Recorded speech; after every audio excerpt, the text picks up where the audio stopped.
All right, we are good to go. It's 10 o'clock. I'd like to welcome you all to the Museum and Heritage Show today. Thank you for coming along. It's fabulous to be back. Anna really does describe this as the big catch-up, and it is a fantastic opportunity to learn all about what's happening in the sector and to do some really great networking today. So thanks for coming. My name is Kelly Molson. I'm a digital strategist for the visitor attraction sector. I used to host a podcast called Skip the Queue. So if you recognise this Essex twang, that is where it is from.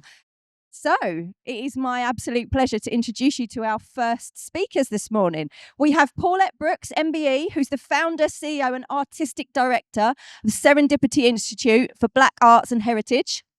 And Naomi Korn, the founder and CEO of Naomi Korn Associates Limited.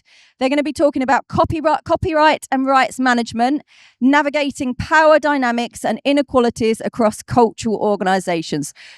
Please give them a very warm welcome this morning.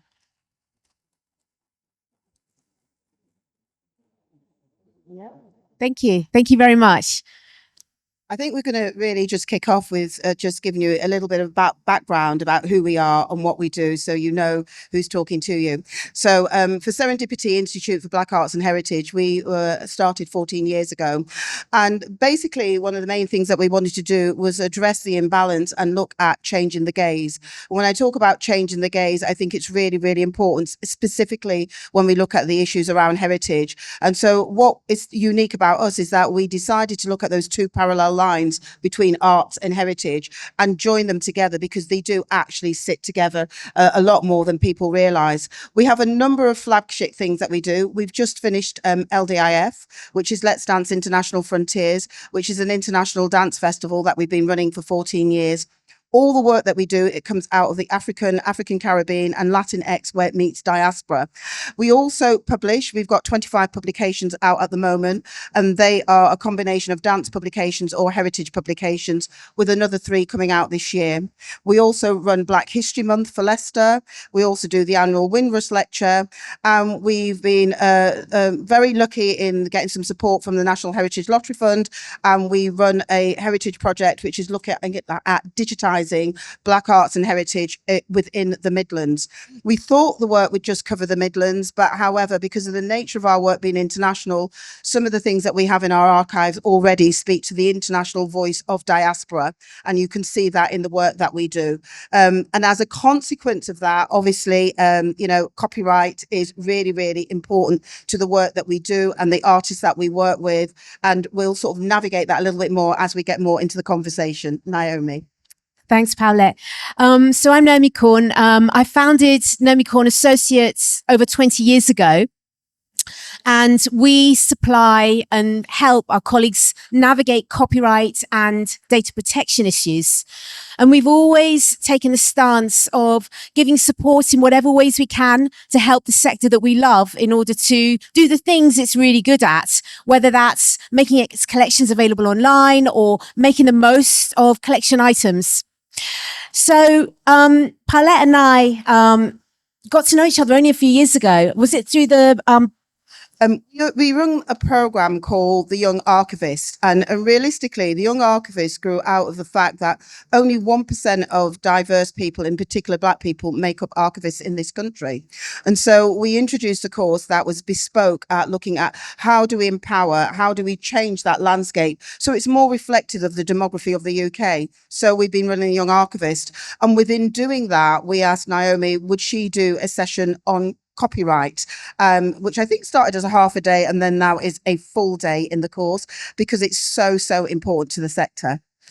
And I think this today, the conversation we're going to have has come out of whenever we get together, we have probably a couple of hours ranting about copyright and equality and the kind of fusion between what Naomi Korn Associates stands for as a company and our values synchronizes with all the amazing work that Pawlet and her team do at Serendipity. And so we thought that we would bring this conversation to you. So we're going to have, for the next 25 minutes or so, a chat about some of the issues, trying to give you a summary of some of those rants about copyright, But we're not just going to rant. We're also going to really, we've structured our chat to look at various aspects and some solutions. So for you to come away getting a better sense, not just of the issues, but some of the things that you can do to address some of the imbalances, which we're going to map out for you. So we're going to start off really, I think it's just sort of over to Pawlet to just start maybe to share maybe some of the things that we've spoken about regarding some of the imbalances and issues that you see for Black artists with regards to copyright and licensing. I'm going to do this through always, as ever, telling stories, because I think stories gives the examples that we're looking at. So I lecture every year at the Black European Summer School in the Netherlands, and being out there, I bumped into a number of PhD students. Meeting those PhD students, the issue for them, they were all Black students from around the world, had some UK students there, and it was about who owns the rights to their work, because the universities were holding the rights to their work, but yet it was their works, its original work, their PhD students, and the frustration that they were having with, not feeling any voice around who owned their work and not wanting to give it solely over to those institutions.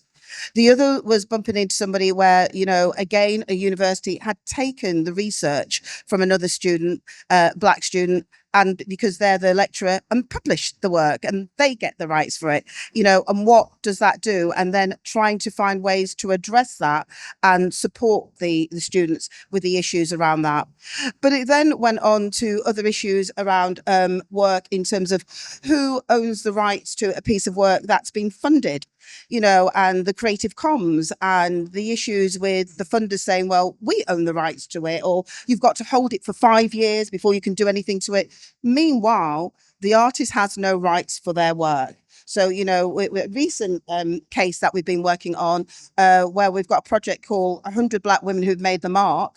And we've got 5 portrait artists creating 25 portraits each. And we were told that the artist couldn't sell their work and make any money from their own work, because it was a funded project, which I think is absolute nonsense.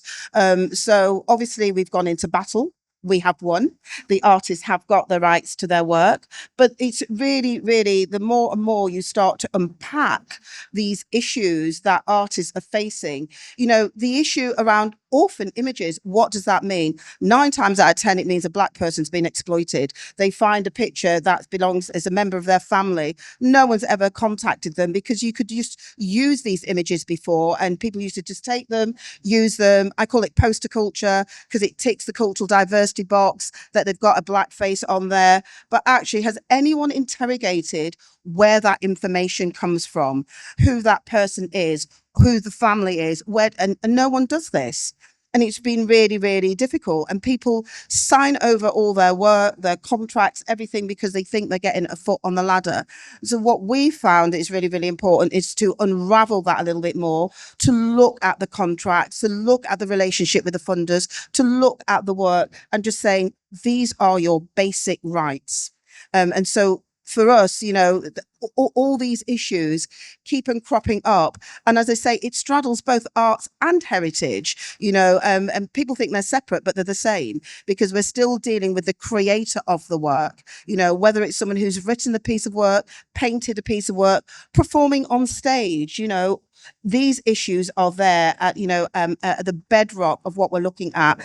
And more, what we were finding was that artists and creators were being exploited.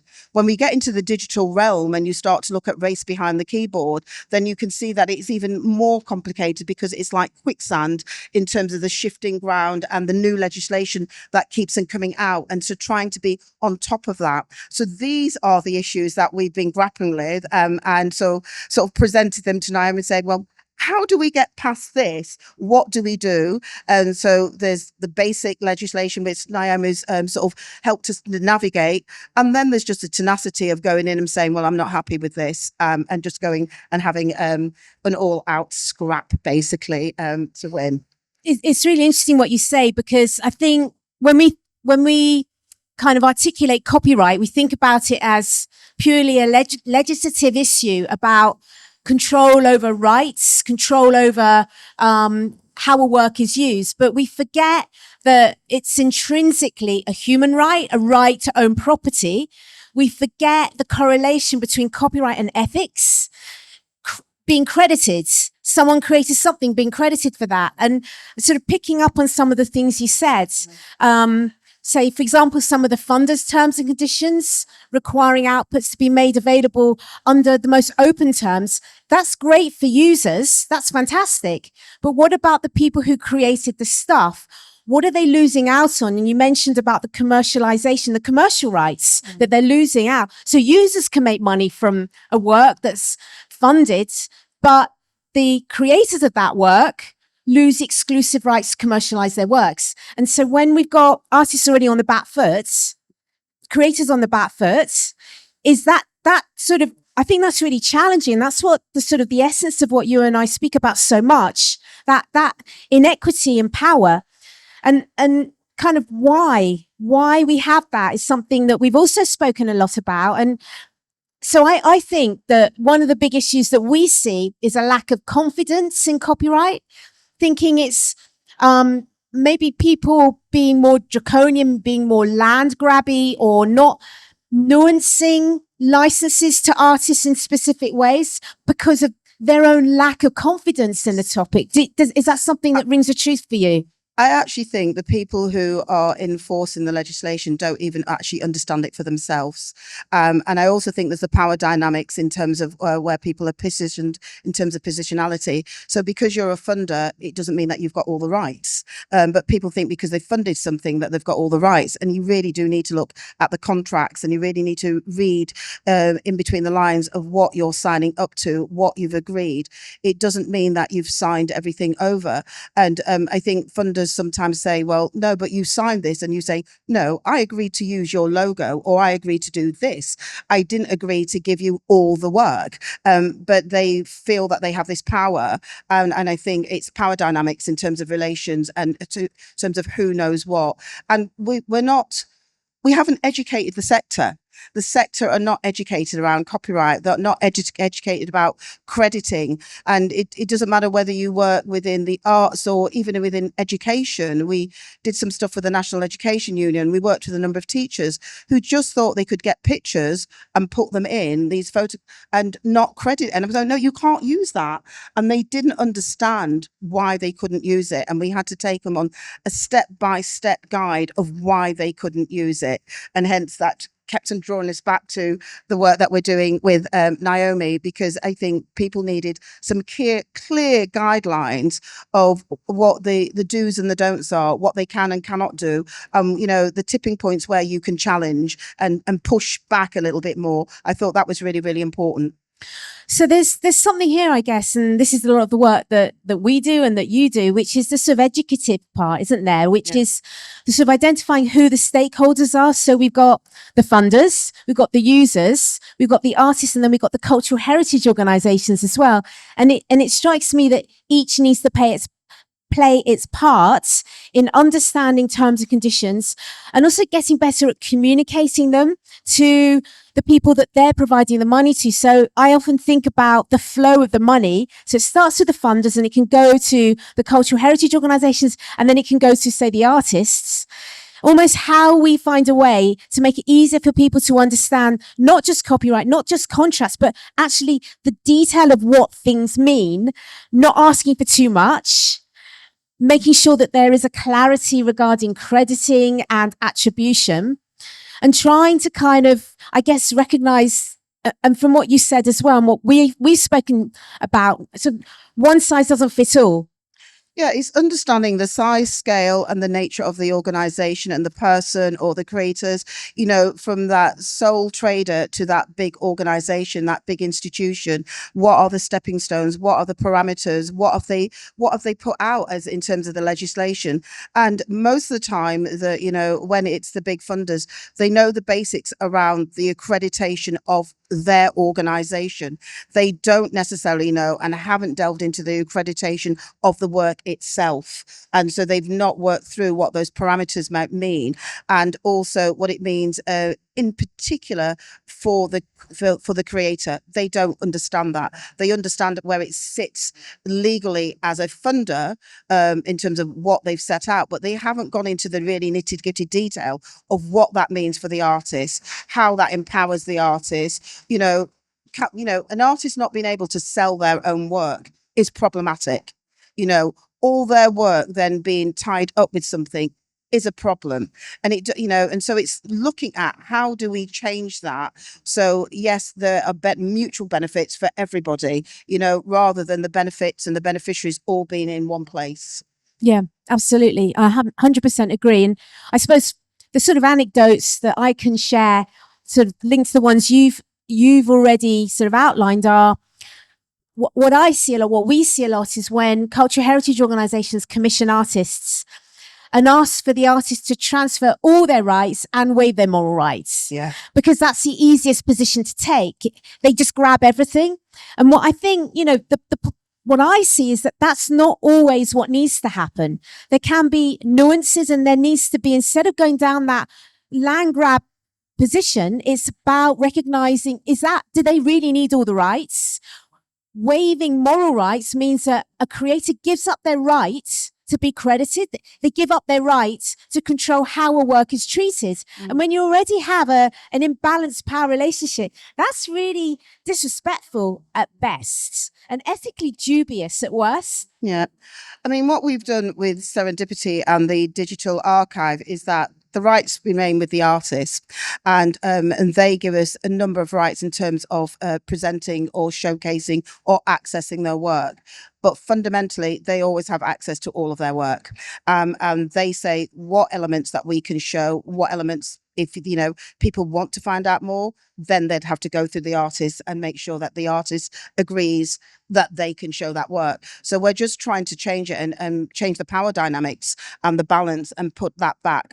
But that's negotiated at the really, really get-go of creating a piece of work. So that discussion, that conversation, where the work will lie, who has the power dynamics, where it's going to sit, who would have access to it, all that has to happen at the very, very beginning, not halfway through a project when all of a sudden you realize, oh, well, we want to do this and we want to do that. And then you're told that you can't.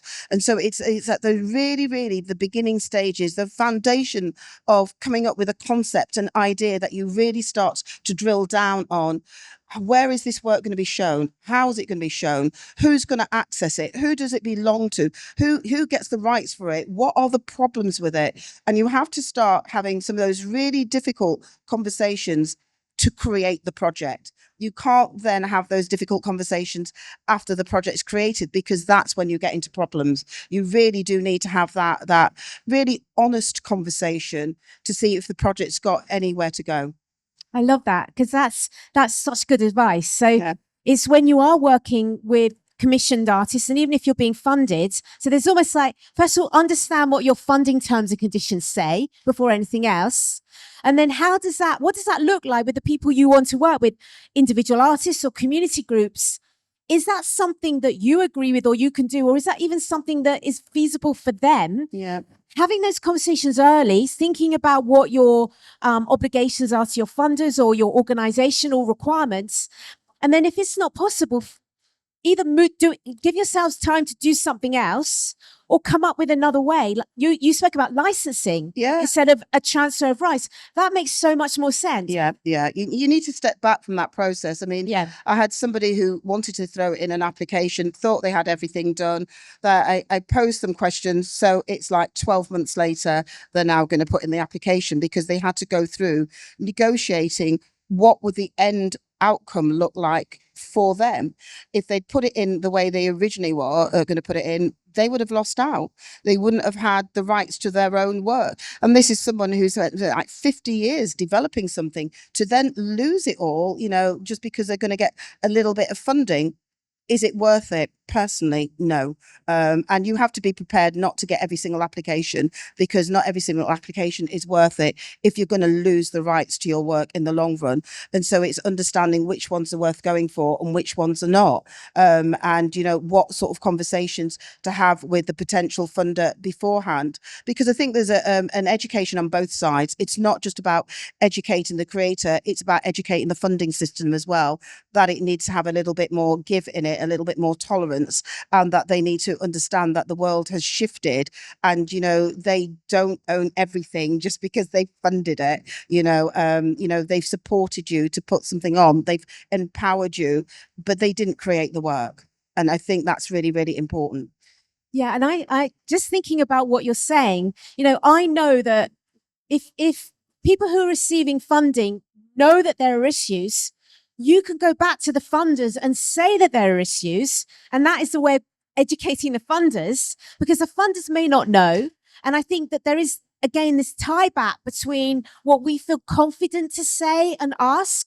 So feeling more confident about understanding what your obligations are, what's feasible, having a broader awareness about copyright and what the impact can be if you ask for too much from artists, and then having the confidence to go back to the funders and say, well, actually, can we have an exemption?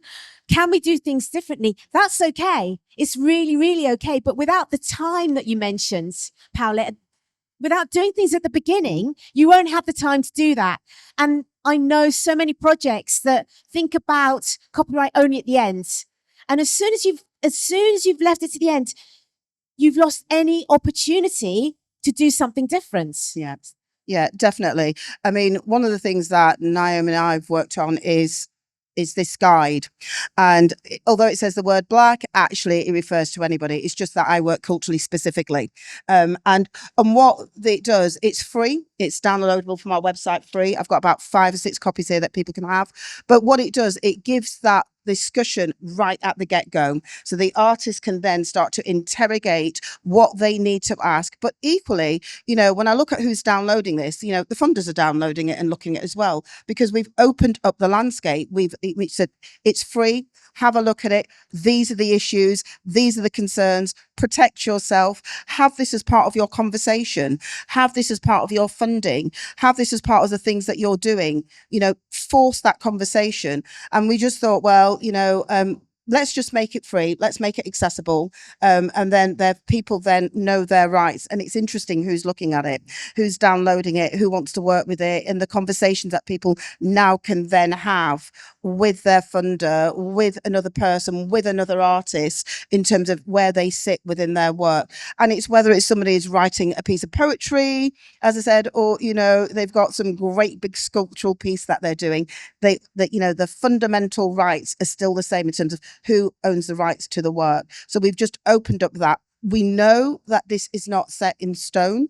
We will refresh it every 3 years, because, as I said, especially with digital, the landscape is just moving so quickly. So we'll try our best to keep on top of it and get that information out and just make it accessible to everybody.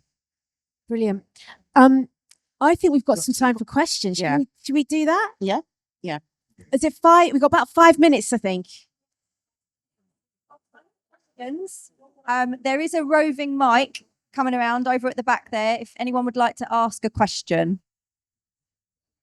I think we're very clear. Doesn't look like there's any questions. Anyone got questions? a question? Any questions? No? Okay, well, I have a question. I would like to know, as a heritage organisation, what is the first step that you would encourage them to take when they're having conversations with the artists? What's the first thing that they can do?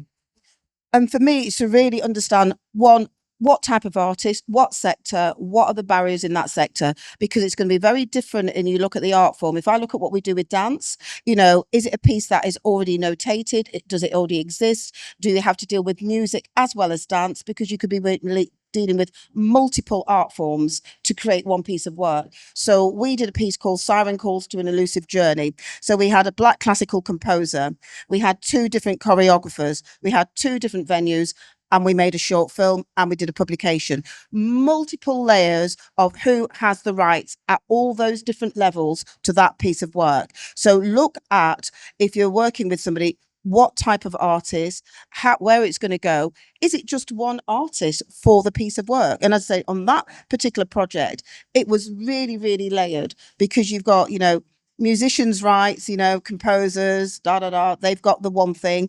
All the people who played in the piece of music, then they've got their rights as musicians alongside the composer. You start to break that down. That's just dealing with the music. I haven't reached the dance yet and the different issues that we've got, because we had two different interpretations of the same music. And so you had the different things to deal with in terms of the choreographers as well. And so each time was laid, then we filmed it. Then we did a publication, which was called A Wise Monkey Knows Which Tree to Climb, Perspectives on Decolonizing Black Dance. All of that has its all issues as well. So there was all these multiple layers. So definitely find out what type of artist and what you're going to do. Is it one artist or is it multiple? And I would add to that, which is, once you've found all that out, it's about working out what you as a cultural organization want to do with that stuff, because that will affect the permissions that you need. Number two, I would look at the exceptions to copyright. So what can you do under the legislation without having to get permission? Once you've done that, work out what permission is needed and work with the artist to try and sort out permissions, because without the necessary permissions, both the cultural heritage organization and the artists will have culpability. So it's about that conversation. And it goes back to, I think, Pawlet, what you were saying, communication, time, the holistic approach, like all those things tied in together, right? And building some money for contracts and licensing. Don't just do, I'm going to do this fantastic piece of work. There is money involved in that side of it as well. So build that into your budget. It can't be an afterthought. You've got to have it in your budget, and it can be quite expensive. Build it into your overall budget. Thank you, ladies. I think that beautifully sums up the complexities of this particular challenge. We've got a question at the back there.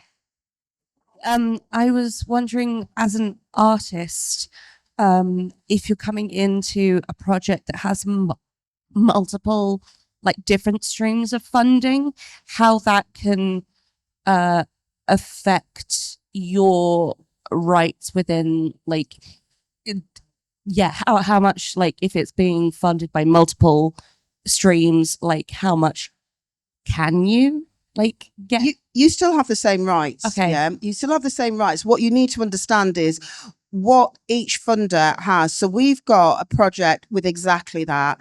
And the big funder, who's the smallest funder in the whole thing, but they're the biggest sort of funding body in it, feels that they've got weight. And I had to reorganize that for them, that they haven't got that weight, because it's actually, what have you agreed with each funder, in terms of how your work's going to be presented. But it doesn't take away your rights in terms of you as an artist, in terms of what your work is. But you need to go through that when you've got multiple funders. So we're funded by several different people. So most projects don't have one funder. Yeah. But it's understanding within that who's funding what and what their rights are in relation to your work. And that's why I'm saying those conversations and that complexity needs to be set out at the get-go when you're doing something, if possible. If not, then understand the ones that you've set up in the first place. And what are the gaps then? If you've got another funder, what gaps did you want that other funder to fill? And say, well, this is what you're funding. You're not funding the entirety, you're only funding this bit, and be very clear about what element that they may be funding. And what if it's like you're being contracted out by a different, like a cultural institution, like a museum, you're being essentially, as an artist, you're being like reached out to for that, but then you're not dealing directly with those funders for that. The museum technically should have your back, because, and if not, then there's a problem in the relationship. So the museum shouldn't be just putting you out there on a limb. The museum should be protecting you within that funding thing, because you're working, for them, and you should be protected in that way. And if not, you need to go back and challenge the museum and say, actually, this is what I agreed, this is what you're supposed to be doing, you know, and you're not, and therefore you're making me vulnerable by exposing me and putting it, you know, basically hanging you out to dry. Yeah. They're supposed to have your back. Thank you, ladies. We are unfortunately out of time for questions. However, do not fear, because Naomi and Pawlet are still going to be here for the rest of the day. They are going to be on the stand Q10, which is just over there to my right, so you can't miss them. It's the Naomi Korn Associates stand. They do have 10% off on some of their courses today, and a fabulous prize draw that you can enter too. So thank you. Please give them a warm welcome. A warm welcome. Please give them a round of applause. Groundhog Day.